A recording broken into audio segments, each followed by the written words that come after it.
Hey folks, how we doing today? Hope everyone's doing well, enjoying their collection, enjoying music, enjoying life, all that good stuff. It's time for a show-off video, or vinyl show-off video. Small sack as always, because I'm watching the spending. This time around I noticed I was giving like older records a chance. Stuff I normally don't check out. On my last gig, I was giving it a chance this time around, just for something new, something different. So I'm going to show you what was the result of that. And we're going to start with Yes and Yes Songs. This is a live record recorded from their 1972 tour. And I wouldn't say I'm a big Yes fan, but I do have, I'm starting to get quite a few of their records, even the old ones. I don't have all of them, but you know, a good amount, I would say. And really what got me to buy this was recently I saw a documentary on YouTube called When Albums Rule the World, and I can't find a comfortable volume for that. Anyway, it's either too loud or it's too quiet.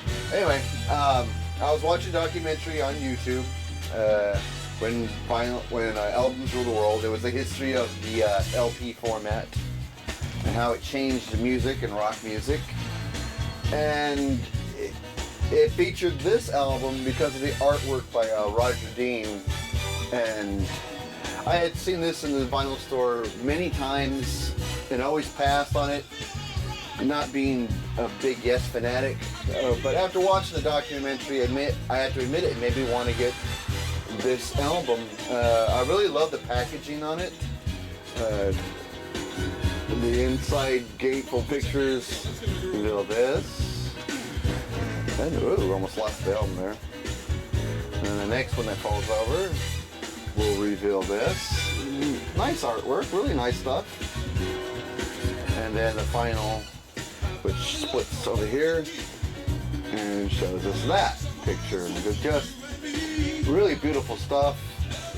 Saw this in the documentary, saw Roger Dean actually showing this off and explain what the kind of look they were going for in the Yes records. And I must have seen this record a zillion times, and it made me want to get it. After seeing that documentary, I said, you know what? Next time I see it, I'm gonna grab it.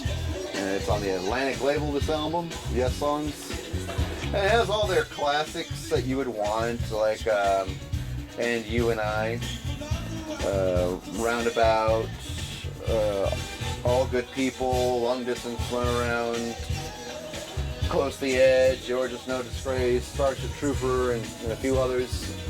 A bit of ring wear on this one, but hey, it's still a good album, and the vinyl on all three records is clean. This is a 3-record set, and when you fold out the whole thing, I mean, it's quite a big package here when the whole thing's folded out. But I love the artwork, I love the packaging. The documentary sure made this album look like a must-have, and it inspired me to get it. When I brought it home, man, it sounded good. The volume's kind of low on it. I had to crank it a little bit, but once I did, I was happy. This was a cool album to listen to, and really dug this. So really happy to put it in with the rest of the Yes records in my insane collection here. So Yes Songs, really good find for me. Really glad I picked it up. This was a bargain. Goodbye Yellow Brick Road from Elton John. This is on Super Disc, so this is like that half-speed mastering, mumbo jumbo, whatever they try to sell you to make you think it's a great record, or better than the one you already have. So I bought this for like $2, which is an insane bargain considering it's Super Disc, and you know it's made on pressed on premium vinyl and half-speed mastering and all that stuff. And it's the Tri-Gate Fold, the 2-record set that, you know, this is the VC. We've all seen this out before. And it was $2, and the guy behind the counter was honest. The reason it's $2 is because he says Disc 2 is warped, and so we didn't sell it for full. We didn't sell for what we would normally charge for that. So that's why you're getting it for $2, because supposedly this record right here, this is record 2, this was badly warped.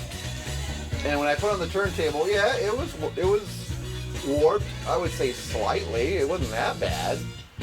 And there's the label there. It was warped, but it wasn't that badly warped. I've seen worse. I probably have worse in my collection. And I played it, and it played just fine. It played perfect. In fact, it sounded great. Being that it's a super disc, half-speed mastering, all, it sounded fantastic. I mean, I have this already, but it's not a half-speed mastering. So this one blows my copy away, and it sounds fantastic. So really glad I scored this. Record 2, like I said, yeah, warped, but still plays pretty good, still sounds great. And so I got this premium upgrade for only $2. Yay me! So really glad that I got that lucky. Alright, this is a band I do not have in my collection, and I don't really know anything about this band, so I thought I would start on this album.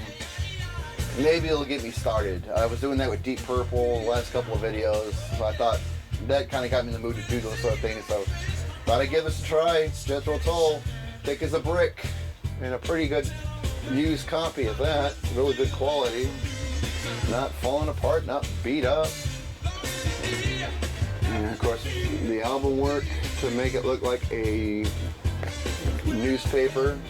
I haven't read all this crap yet. I know the lyrics are in here. It's the poem written by the young child, the young boy, but I haven't read all the other stuff yet. I only gave this album one listen, and you know, the vinyl, not bad either. Like I said, I only gave this one listen. I always heard it as a lot of people were saying it was one of Jethro Tull's best albums. Some people, not all people, but mostly everybody I talked to about Tull. Even the guy at the shop when I bought it for it said this was a great album. One of Tull's best albums, one of their best albums. And it was only $3. I thought, I don't have any Jethro Tull in my album. I don't know much about the band, to be honest with you. I only know Aqualung, and that's it. And after that, I had no idea about Jethro Tull. So I thought this would be a good place to start. I listened to it. It is definitely an early 70s prog album, because it definitely sounds like one, plays like one. So yeah, I checked this out. It's one of those albums, because I liked it in parts. I would hear a certain instrumental section where different time signature. I thought, well, that's interesting. I kept having those moments throughout side 1 and side 2. Overall, I guess I would say it's okay, but you know, it's like when I used to buy Peter Gabriel era of Genesis and listen to it for the first time. It's just not what you're expecting, and it just throws you a little. You're not sure if you like it or not. It's definitely something different, and you know you found something different. So I think this is an album I gotta listen to a couple more times. I mean, some parts I heard I liked and were starting to catch me, and then it will go into a whole different section, because there's like folk music, jazz, prog, you know, or jazz influence I should say, and prog, 70s prog rock on here, which makes it an interesting listen. So I gotta listen to it a little bit more to get a feel for it. Like I said, I only listened to it once. Certain parts of the record was hooking me, and some parts just I thought was unusual. So I can't really say thumbs up, thumbs down, because it's just something different for me. I think I have to invest a little bit more time, a couple more listens, and maybe it'll start growing on me. But some parts I heard not bad. So that's thick as a brick. Here's another one I've always wanted to buy, and finally saw a decent copy of it, and I thought I'd go for it because I was always curious about it. It's the Chicago Transit Authority, but if you can't see that, how's that? This is a damn good album. It is a damn good album. I loved every song on here. Even the weird guitar solo song that starts. This is a 2-record set. And the weird guitar solo, which is called Freeform Guitar. I even like that. That must be maybe the most experimental thing on here. Listened to this a couple of times and just had a blast with this album. Love it, love it, love it, love it. Even when I bought it, store, the owner of the store was saying, yeah, I know your taste by now, he says, and I think you're gonna dig this one. And he was right. I put it on the turntable and I was instantly hooked. Instantly thought this was a good album. And I'm so glad that I took the chance on it. I went to jam with a buddy who's also a drummer, and we did the 2 drummer thing just for fun. He also has a small vinyl collection that he inherited from his uncle, and this was one of the albums that he had in his collection. And even he was telling me it was a good album. This is a guy who listens to a lot of metal and a lot of punk, but likes the old stuff and really love this one. And I like it when they come with these original inners here and all the advertisements of the other albums on the label. I always like that, and it's on the Columbia label. Really good, really good. The instrumentals here are smoking hot. I had a blast with this album, especially the very last song, Liberation. Just a great song. Long song though, almost 16 minutes, about 15 and a half minutes, really long. Does anybody really know what time it is? Classic song. Beginnings was good. Good version of I'm a Man.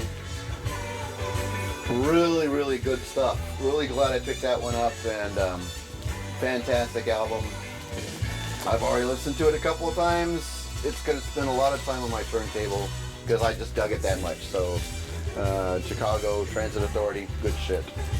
Alright, that's enough of the late 60s, early 70s stack.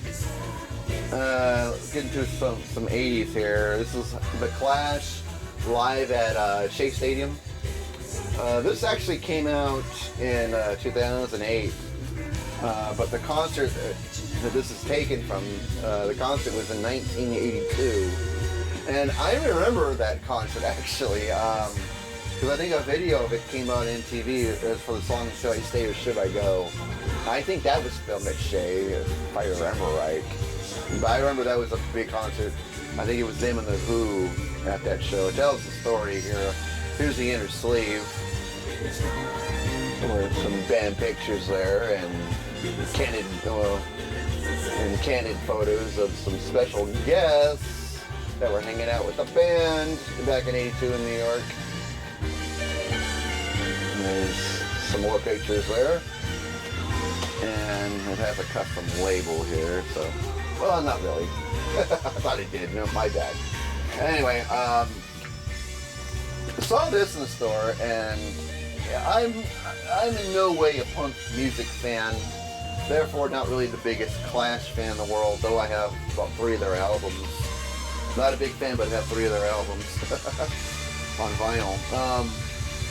But I did enjoy this album. I'm not saying I'm going to listen to it a lot of times, but it was a good listen.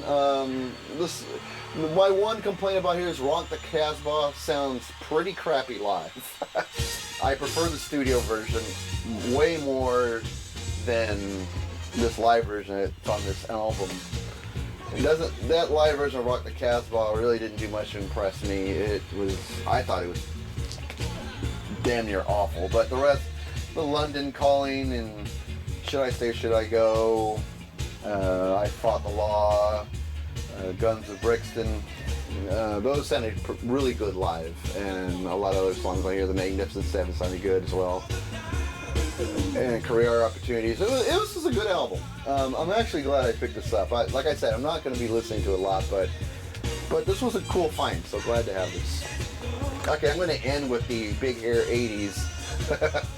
Cinderella Night Songs.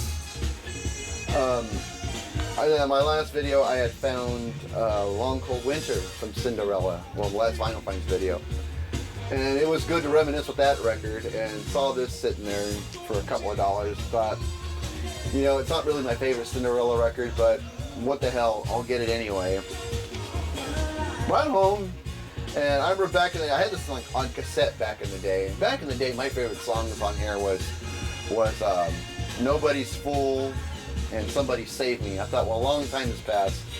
Let's see now, and well, nothing's changed. Those are still my favorite songs. The best songs on the record, and it's on the Mercury label. Yeah, so I brought home, I gotta admit though, Nobody's Fool sounds pretty freaking awesome, even now. Because this album came out, I think, in 86 or 87. And Nobody's Fool actually still sounds, to me, sounds pretty damn good. I always did like that song, love that song, and here on vinyl, actually, it sounded great. As well as Somebody Save Me. The song Night Song is the title track, which kicks the album off. They have one line there that says, I want a shot of gasoline, or I need a shot of gasoline, something like that. I always loved that line when I was 16. The way he sings it and the way when it comes in the song, I want a shot of gasoline. I heard it again on vinyl, and I just forgot how much I liked that line. I don't know why. That one really gets my attention. But still a good album. Don't really like every song on this album, but I'd say about half of it is pretty good. It was just a good album to have just when I'm feeling retro and want to hear this kind of music, 80s hair metal type of music. Not bad for a couple bucks. Well, that's going to do it, folks. That's just the small stack I had today. Hope everyone's enjoying their summer. It's almost over as we're getting towards the end of August. I hope everybody had a great summer. Mine was just so-so because I had to work so much. But good vinyl digs this summer for sure. Anyway, that's going to do it for me, and see y'all later.